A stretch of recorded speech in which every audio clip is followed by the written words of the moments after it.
ಶ್ರೀ ಗುರುಭ್ಯೋ ನಮಃ ಹರಿ ಓಂ. ನನ್ನ ಹೆಸರು ಗುರುಪ್ರಸಾದ್ ಅಂತೇಳಿ. ನಾನು ಶಿವಂ ಗುರುಕುಲ ವಿದ್ಯಾರ್ಥಿ, ಫೌಂಡೇಶನ್ ಕೋರ್ಸ್ನ ವಿದ್ಯಾರ್ಥಿ. ಗುರುಗಳಿಗೆ ಸಾಷ್ಟಾಂಗ ನಮಸ್ಕಾರ ಮಾಡ್ತಾ ನನ್ನ ಅನುಭವದ ಒಂದೆರಡು ಮಾತುಗಳನ್ನ ಹೇಳೋಕ್ಕೆ ಇಷ್ಟಪಡ್ತೀನಿ.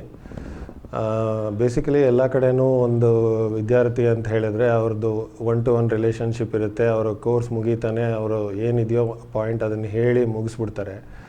ನಮ್ಮ ಗುರುಕುಲದಲ್ಲಿ ಹೇಗೆ ಅಂತ ಹೇಳಿದ್ರೆ, ಒಂದು ವಿದ್ಯಾರ್ಥಿಯಾಗಿ ಅವರು ಯಾವಾಗ ಅಡ್ಮಿಷನ್ ಆಗ್ತಾರೆ ಅವಾಗಿಂದ ಪ್ರತಿಯೊಂದು ಕ್ಲಾಸಲ್ಲೂ ಅವತ್ತು ನಡೆದಿದ್ದಂಥ ಒಂದು ತರಗತಿಯ ಬಗ್ಗೆ ಎಲ್ರಿಗೂ ಅರ್ಥವಾಗಿದೆಯಾ ಅಂತ 1-to-1 ಕನೆಕ್ಷನ್ ಕೇಳಿ, ಆ ಮಾತು ಅರ್ಥ ಆಗಿದೆ ಅಂತ ಹೇಳಿದ ಮೇಲೆ ಅದರದ್ದು ನೋಟ್ಸ್ ಕಳಿಸಿ, ಮತ್ತೆ ಏನಾನ ಡೌಟ್ ಇದೆ ಅಂತ ಹೇಳಿದ್ರೆ ಮತ್ತೂ ಕ್ಲಾರಿಫೈ ಮಾಡಿ, ಅಲ್ಲಿವರೆಗೆ ಆ ವಿದ್ಯಾರ್ಥಿ ಯಾರೇ ಇರಲಿ ಅವರು ಪಾಯಿಂಟ್ ಅರ್ಥ ಆಗೋದಿಲ್ಲ ಅಲ್ಲಿವರೆಗೂ ವಿದ್ಯಾರ್ಥಿಗೆ ಅರ್ಥ ಮಾಡಿಸೋ ಒಂದು ಜವಾಬ್ದಾರಿ ಎಲ್ಲ ಗುರುಗಳು ತೊಗೊಳ್ತಾರೆ. ಭಾಳ ಅಚ್ಚುಕಟ್ಟಾಗಿ ನಿಷ್ಠೆಯಿಂದ ನಮ್ಗೆ ಅರ್ಥ ಆಗೋವರೆಗೂ ಮನನ ಮಾಡಿಸ್ತಾರೆ.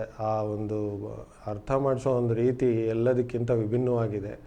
ಹಾಗಾಗಿ ಈ ವಿಭಿನ್ನ ರೀತಿಯ ಶೈಲಿಗೆ ನಾನು ತುಂಬ ಮನಸೋತಿದ್ದೀನಿ. ಹಾಗಾಗಿ ಅವ್ರು ಹೇಳ್ಕೊಡೋ ಪ್ರತಿಯೊಂದು ಪಾಯಿಂಟೂ ನೋಟ್ ಮಾಡಿಕೊಂಡು ನಾನು ನನ್ನ ಜೀವನದಲ್ಲಿ ಅಳವಡಿಸ್ಕೊಂಡು, ಹಾಗೆ ನಮ್ಮ ಫ್ಯಾಮಿಲಿ ಮೆಂಬರ್ಸ್ ಎಲ್ರಿಗೂ ಏನೇ ಒಂದು ಸಮಸ್ಯೆ ಬಂದ್ರೂ ಅದನ್ನು ಆರಂಭದಲ್ಲೇ ಗುರುತಿಸಿ ಅದಕ್ಕೇನು ಸರಿಯಾದ ದಾರಿ ನಡೀಬೇಕು, ಆ ಸಮಸ್ಯೆ ಆಗದೇ ಇರೋಂಗೆ ಅದನ್ನು ಮಾಡಲಿಕ್ಕೆ ಈ ಒಂದು ತರಗತಿ, ಈ ಒಂದು ಜ್ಯೋತಿಷ್ಯ ಫೌಂಡೇಶನ್ ಕೋರ್ಸಿಂದ ನನಗೆ ಭಾಳ ಅನುಕೂಲತೆ ಆಗಿದೆ. ಹಾಗಾಗಿ ಇದು ಒಂದು ಅವಕಾಶ ಕೊಟ್ಟಂಥ ಗುರುಗಳಿಗೆ ಹಾಗೂ ಎಲ್ರಿಗೂ, ತಂಡದ ಎಲ್ರಿಗೂ ನನ್ನ ಅನಂತ ವಂದನೆಗಳು, ಧನ್ಯವಾದಗಳು.